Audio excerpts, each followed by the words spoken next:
So much negative, so much disappointment and sadness lately. It's time for me to pull us up out of the muck and mire. Let's look at a silver lining. This is Tyler Hansbrough, and you're listening to Locked On Tar Heels. You are Locked On Tar Heels, your daily podcast on the UNC Tar Heels. Part of the Locked On Podcast Network, your team every day. Hey there, what's up? It's Monday, February 3rd, 2025. Welcome into the Locked On Tar Heels podcast. It's the only daily North Carolina show out there. I'm your host, Isaac Schade. You're joining me at the place to get your Tar Heels content every single day. It's all part of the Locked On Podcast Network. Thanks so much for making us your first listener watch to kick off this brand new week. And I want to remind you that this is all part of the Locked On Podcast Network. Special shout out to all the everydayers out there, all the members of the Locked On Tar Heels Discord, and our great insiders as well. This episode is brought to you by FanDuel. Super Bowl 59 is here. It's this Sunday. There's no better way to make every play more exciting than with FanDuel Sportsbook. New customers bet just $5, and if you win, you'll score $200 in bonus bets. Check it all out or download the app at FanDuel.com to get started. Coming up on the show today, we got our Four Corners recap. Free throws, where have they all gone? A couple Tar Heels have taken a downturn in the last 5 games or so. Kind of coincides with the losing. We'll have the Shady stat of the game. Where do we go from here? Weekend whip around, all of that coming up. I'll talk briefly at the end. You probably heard us talk about on Friday. Coach Pat Kilby and I finally got to meet each other in person. I've got pictures. We'll talk about it briefly, and it'll be great. But here's where I want to go. I said it off the top. It feels like the last, 2-3 weeks or so has just been doom and gloom and sadness. And look, there's plenty of time for that. I get it. But sometimes, man, we just need to rise up above it and just see what some possibilities, some hope, all of that. So that's what I want to do in the first segment. We'll talk about some critique and criticism and other stuff here in a little bit. But I just want to talk about that first. So first off, this game was another reminder of just how daunting Carolina's schedule was and is, which obviously buys you some goodwill, both with the computers and the voters. Of course, you got to win some of those games, but now that Carolina has played Duke, as of last week's AP poll, this is just ridiculous. Carolina has now played, and unfortunately lost to, 5 of the AP top 7 teams in America. 5 of them. Auburn, number 1. Number 2 in the country, Duke. Number 4, Alabama. Number 5, Florida. And number 7, Michigan State. Carolina has played 5 of the top 7 teams in the country. Just got to snag 1 or 2 of those. Unfortunately, they haven't. Also, number 11, Kansas, right? So 6 of the top 11 teams in the country. Anyway, all this negativity, all this bleh lately, I want to look at some positives, some hopeful. So here's what we're going to do. That closing 9-minute stretch, what was it that went right there? What allowed Carolina to finally find something? Obviously, it was way too little, way too late. Sure, I hear that and I get it. Maybe Duke let off the gas a little bit because they were up 32 points. But whether they did or not, they still had their personnel in. At this moment, it was 4 of the 5 starters plus Malik Brown, who is their best interior defender, and that's all due respect to Kaman Malawach, who's really good himself. So that's what we're looking at. In totality for the second half, you might not have realized this, Carolina in the second half shot 64.3%, 18 for 28 from the field. They shot 50% from 3, 4 of 8. So let me set up, though, this specific moment. There's about 9 minutes to go. Duke is up 32 points, 45-77 is the score. From there, the rest of the game, Carolina closes on a 25-10 run, which was kicked off by this 18-2 run that I want to focus in on, which during that 18-2 run, Carolina literally cuts the Duke lead in half from 9 to go till about 3:30 to go. So over the course of 5.5 minutes of game time. And of those 18 points, Drake Powell had 10 of them. There's something there. So Carolina's personnel in that moment, it started with RJ Davis, Seth Trimble, plus Cade, Tyson, Van Allen, Lubin, and Jalen Withers. An interesting lineup, sure. At different junctures during this. Elliot and Drake Powell both check in. Jalen Washington comes in. Ian Jackson comes in. The only consistent person that played the entire time of this, interestingly enough, Cade Tyson. How about that?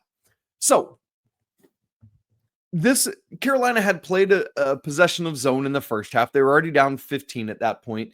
If we talked about this on the live postcast with Mark Campbell. If I've been tracking it correctly, that was the first possession of zone all season. And then they go to it more here in this segment. And it is part of what kicked this off and put things better. So Duke has just gone up again by 32 points. And things don't look good. There's an RJ Davis miss, and it's like, oh boy, more of the same. But Van Allen Lubin gets an offensive rebound and a putback, and it's a 2-0 run. And then things just start rolling a little bit. And before you know it, it's all happened. There's the Carolina side of things. Van Allen Lubin putback, Jalen Withers layup, Drake Powell corner 3, Seth mid-range jumper, Seth transition layup off of Drake Powell run out and assist. Elliot Cadeau pitch ahead to Drake Powell, who gets a little baseline fadeaway on the left side. Cadeau to Drake on the other side of the basket. Baseline attack, scores, and then another Drake Powell penetration, bucket plus the foul. That's Carolina's 18 points. Duke, in that same sequence as Carolina's doing that, Carolina's in zone. Kaman Malawach miss at the rim. Zone again. Cooper Flagg missed 3. Zone again. Cooper Flagg sneaks behind the zone, gets fouled. That's the only 2 points for Duke in this stretch. Zone again, Cooper Flagg turnover. Back to man, Cooper Flagg turnover. Drake Powell, great defense. Back to zone, Cooper Flagg miss. Nice Jalen Washington defense. Back to man, Con Knipple miss. Back to zone, Cooper Flagg miss. Jalen Washington, again, good defense over him. So you heard a lot of Carolina makes in that stretch. I didn't leave anything out. And a lot of Duke misses. So all told, in that 18-2 run, here's what happened. North Carolina went 8 of 10 from the field, 1 of 1 from 3, 1 of 1 from the free throw line, and 0 turnovers. Duke, meanwhile, went 0 of 5 from the field, 0 of 2 from 3, the 2 flag, 2 free throws, that was it, and 2 turnovers. So Duke, 0 of 5 from the field, 0 of 2 from 3, and 2 turnovers. And yes, we talked about, and there was a lot of pushback in the comments of, hey, Isaac, come on, man, what are we doing? This is a Carolina podcast. Why are you all on Duke? And I hear that. I get that. But I just wanted to show, like, how good Duke is and what makes them so good and why Carolina was struggling. There's a pretty big disparity there, but I hear it. So let's go to the other side of it. Cooper Flagg, we talked about what makes him so good. Well, in this stretch, he was not. He had 2 points on 2 of 2 free throws. He was 0 of 3 from the field. He missed his 1 3-point attempt, 2 turnovers, and big credit in that stretch, particularly to Drake Powell and Jalen Washington, who both had some nice defense on him at various times. I want to look at the defense that Carolina was running, because Carolina's defense in totality was not good in this game. But in these 8 Duke possessions, there was a glimpse of what could be a good thing for Carolina. There was 8 Duke possessions. 6 of them Carolina played 2-3 zone. 2 of them they played man. I went back and watched every one of them. But interestingly, and this is what I want to see, Carolina mixed up their defensive looks. The first 4 were all zone. Then Carolina went back to man, then to zone, then to man, then back to zone. I love that back and forth, because you're mixing it up. You're causing the defense at least a couple seconds of the offense, some seconds of uncertainty to have to figure out, like, oh shoot, how do we dissect this? What do we do? And if you're keeping them literally guessing possession after possession, as long as you know what you're doing and you're locked in, communicating, then you're good to go. That's what it's got to be. The other thing I thought that was really important in this stretch is you saw what Drake Powell is and can be. And I think even more importantly, Drake Powell saw what Drake Powell is and can be against this level of competition. You saw him hit a corner 3. More importantly, you saw him with the ball in his hands. You saw him get downhill. You saw him be able to attack, hit from the baseline, hit from in front of the rim. I think Carolina found something there. I think the zone. I've been asking for it, not like possession after possession after possession, but it slowed Duke down and did enough. Yes, they missed a couple threes. The Knipple 3 was wide open. Let's be honest about that. but it is something that I think can and should be mixed in. And it wasn't just this stretch. There were some other statistical areas in the game that Carolina actually won. The Tar Heels won the overall rebounding battle over Duke 31-26. They won the offensive rebounding battle 12-7. And it probably doesn't feel like it, but a lot of that is because Duke had a whole bunch of offensive rebounds early in the game. They had 4 in the first 11 minutes and 9 seconds. But that means that Carolina only allowed 3 more the rest of the game, basically like the final 29 minutes, only 3 more offensive rebounds. That's a really good job of keeping Duke, and remember, all their size and all their rebounding capability off the offensive glass. Well done, Tar Heels. Carolina had more bench production than did Duke, and I know that doesn't win a basketball game, but it's nice to see that you can get that. The tally there was 25-8. A lot of that was in that closing stretch because 12 of those 25 were Drake Powell himself. Carolina outscored Duke in the second half. We talked about the Tar Heels shot 64%. They outscored Duke 45-40 in there, as well as Carolina led the blocks in the second half. And again, those don't add up to a win, obviously. But what we're trying to look at here is Carolina's been in a rut. Things have not been going well. So what can you look at as a team and identify in that final 9 minutes to say, that's something we can build on? That's where we need to go from here. And look, this is not just me saying it. This is Coach Hubert Davis recognizing it as well. In his postgame, he said, quote, "I was really proud of our fight and our perseverance in the second half.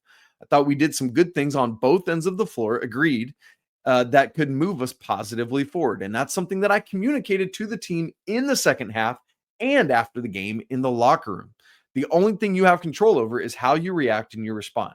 We don't play for another week, so this is a great week for us to regroup, to come together as a team to practice moving forward toward the home stretch." End quote.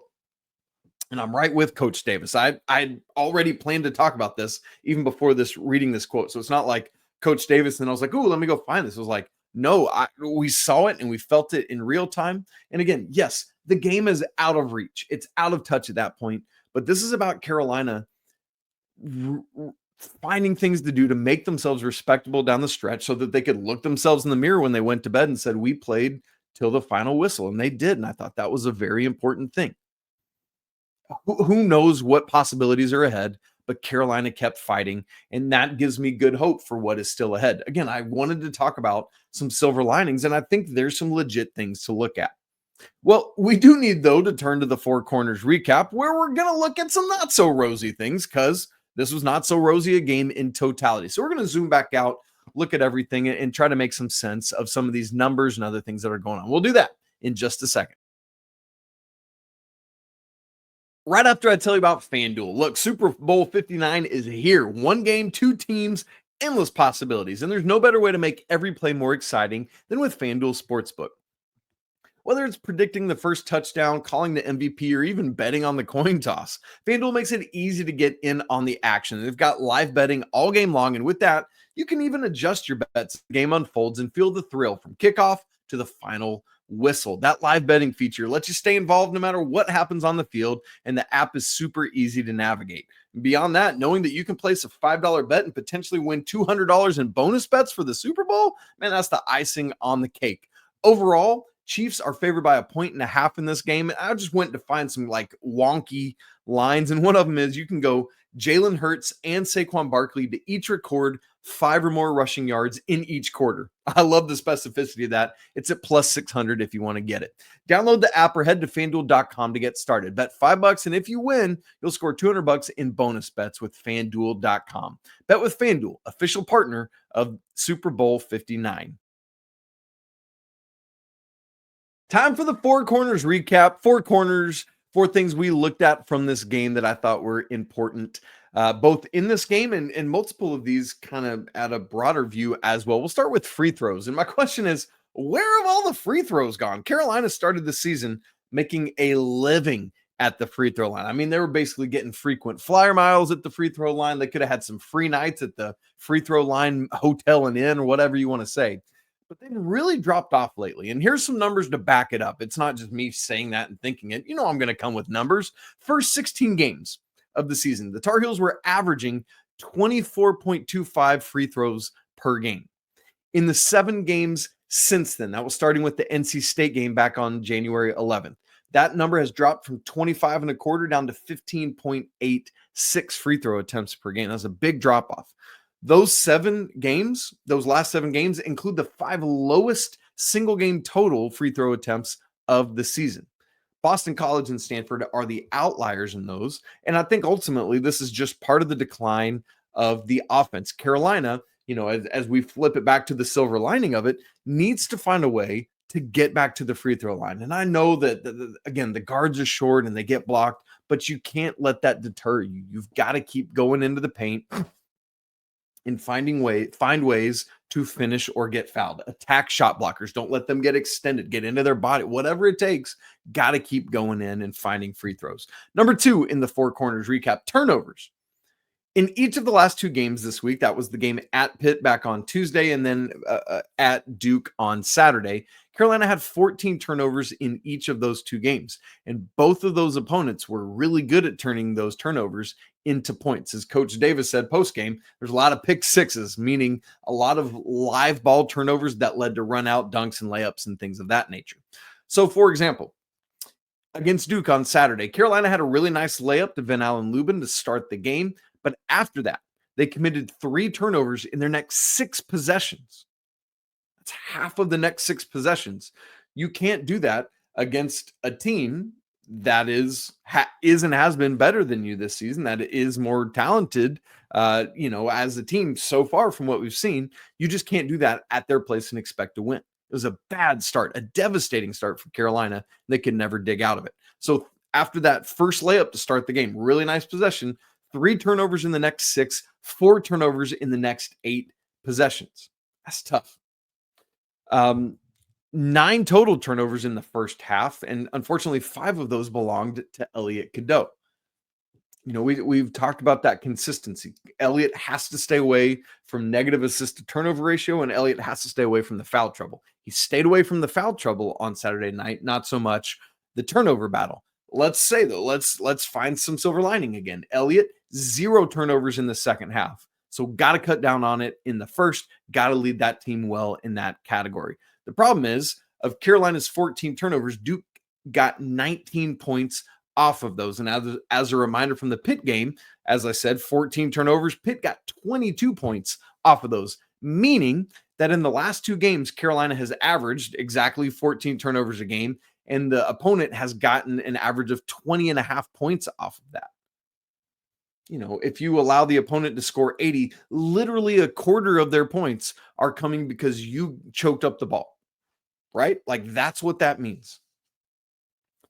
And looking at it, you would probably expect this. If Carolina's turning the ball over that much, it's probably either the point guard or maybe the front court. And in this case, a lot of it is the point guard. Elliot Cadeau has 9 of those 28 turnovers. And so that's difficult. That's basically a third. 9 times 3 is 27. So that's 1 off of a third of all turnovers in the last 2 games. Love to see Elliot continue to rein that in. Carolina, meanwhile, has a grand total of 11 points off of turnovers in those 2 games. So they've been out points off turnovered. 22 plus 19 is 41. 41 to 11 points off turnovers in the last 2 games. Unfortunate for the Tar Heels. Number 3 in our Four Corners recap. In fact, 3 and 4 are going to be very similar, and you'll start to see the trend here. Number 3 is all about Ian Jackson. The last time North Carolina won comfortably was back on January 15th, as they hosted Cal.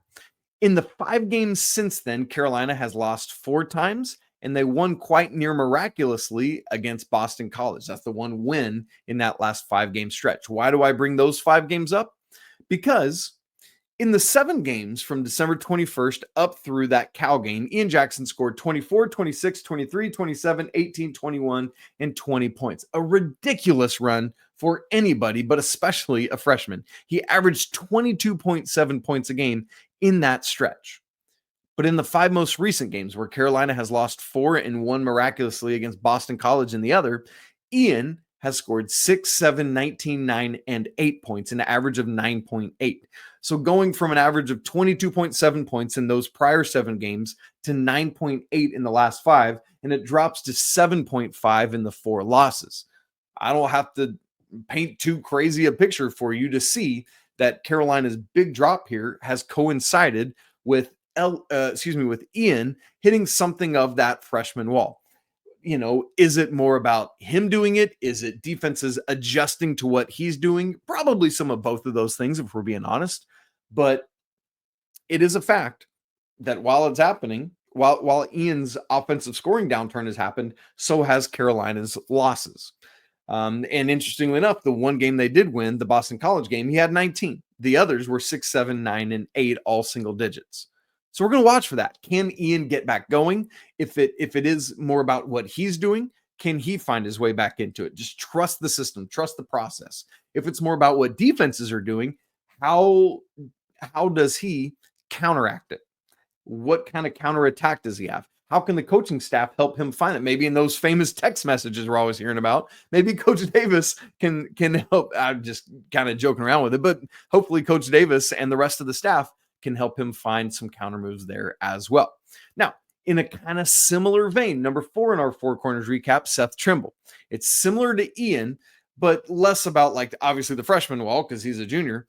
With Seth, there's a pretty clear demarcation line between pre-injury Seth and since he's returned from his injury. In Carolina's 12 games before Seth missed with his injury, 14.75 points a game, had just one game where he scored in single digits, and even that game was 9 points. He had a 27-point high, was the most he scored, 47.5% from the field, 38.5% from three, shooting 84.7% on free throws. That's insane. 4.8 boards a game, 1.7 assists to 1.3 turnovers, I lost my spot, 0.6 blocks a game, and 1.8 steals. So, man, Seth was doing crazy things. But in the 8 games since returning, his points have fallen from 14 3/4 down to 8.38. Whereas he had just one single-digit scoring game in the first 12, he's had 4 single-digit scoring games in the 8 games since he returned. His high is 18 points. He's gone from shooting 47.5% from the field down to 32.8, from 38.5% from three down to 9.5% from three. Seth's free throws have stayed essentially the same, from 84.7% to 84%. I mean, that's margin of error right there, right? His rebounds have actually gone up, like a rebound and a half, from 4.8 to 6.1, I guess just shy of 1.5. Assists are right about the same, 1.7 to 105. Turnovers have gone down. Interestingly, 0 blocks for Seth since he's come back, and his steals have kind of been cut in half from 1.8 down to 1. So you see a couple things there. It seems to be shooting that's taken a downturn, but not all shooting. Free throws have stayed the same. So it's like shooting within the flow of the game that Seth has been, I'm not going to say it's just slower to get back into the rhythm of. Also, steals are down and blocks are down. So there, whether that's just a sample size thing or a trying to get back to trusting his athleticism and doing the things that he does so well, I think there is something there for Seth. So, and again, you see that's the last 8 games. So much of Carolina's kind of downturn the last 5-ish games has been Ian and Seth's inability, either just for whatever with Ian or for Seth trying to work his way back from injury through no fault of his own. But it's just hard for the team because others haven't been able to pick up that slack when Ian and Seth needed them to. They've done a great job with carrying Carolina through so much, but now they need the other guys to hop in. All right, we still got to get to our Shady stat of the game, plus the weekend whip around. Where do we go from here? All of that. NCAA records being broken, by the way, on Carolina track. Love to see that. And teams knocking off the number 1 team in the nation. It wasn't an all bad weekend for Carolina athletics. We'll get to that in just a second.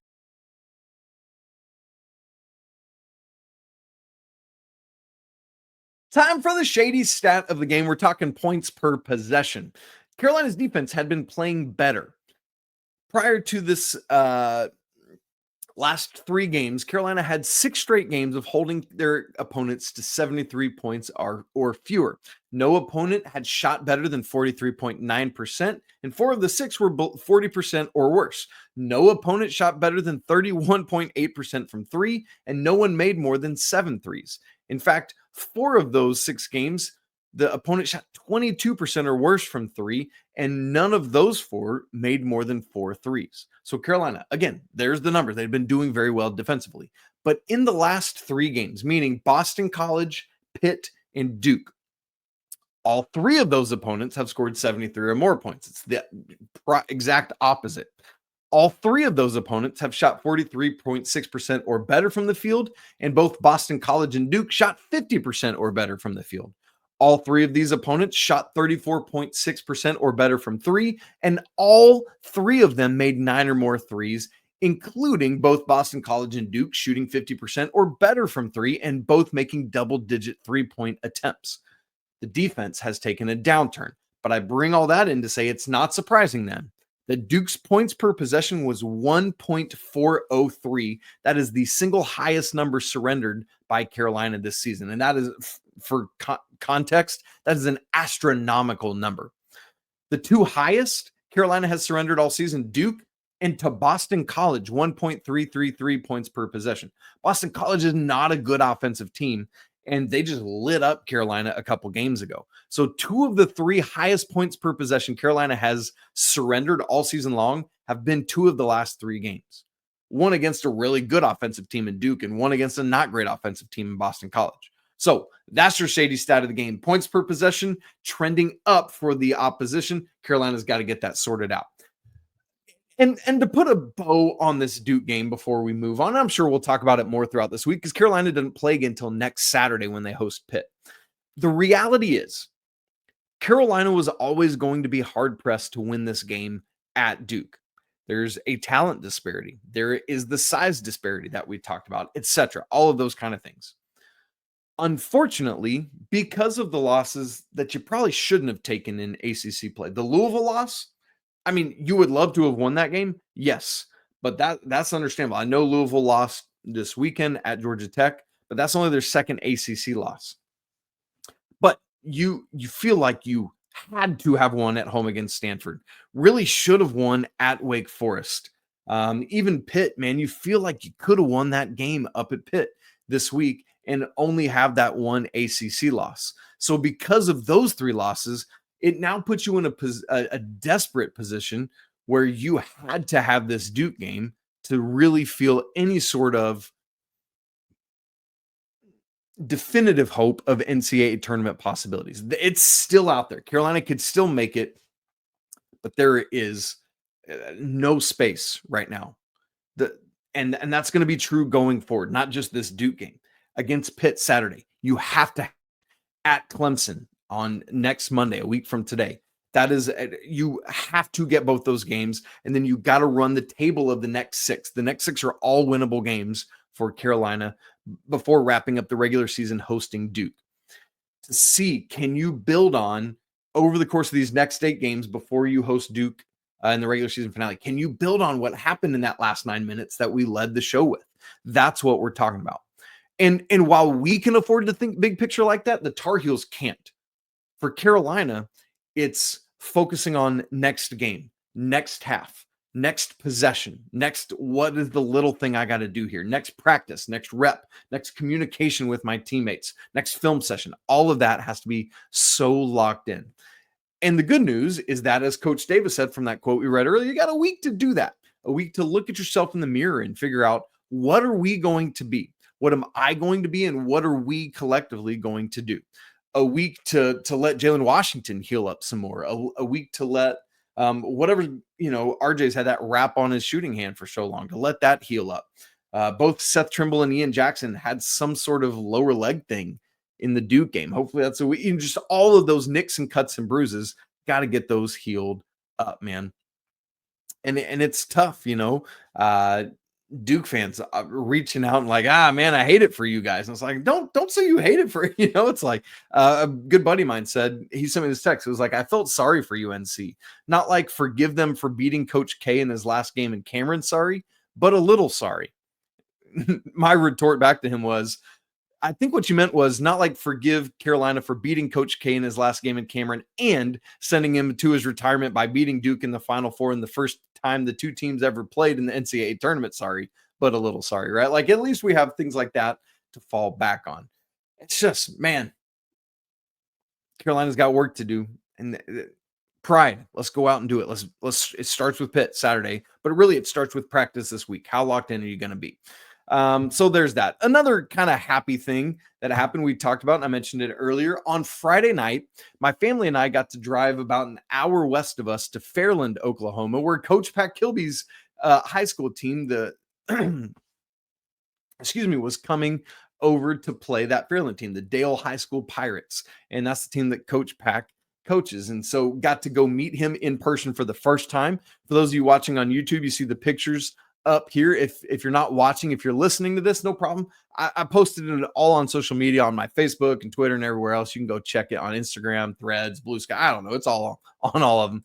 But man, just a special, neat family moment. And we've been chatting together, doing this for almost 3 years now, as of like the end of the basketball season. And this is somebody whom I've come to love as a brother, as a friend, through doing this, but literally only through the medium of digital conversation. And so just a true joy, man. You know how that is when you get to come meet somebody in person and see them in the flesh. It's just different. And so, man, I just was blessed to have that opportunity this weekend. And just, that's like a fun family moment for our show, right? And so I love it. And just anytime we get any of our Locked On Tar Heels family gets to meet, it's a special occasion. And so, for any of you listening and watching out there, would love to meet you any chance we have. And so anyway, I just wanted to share,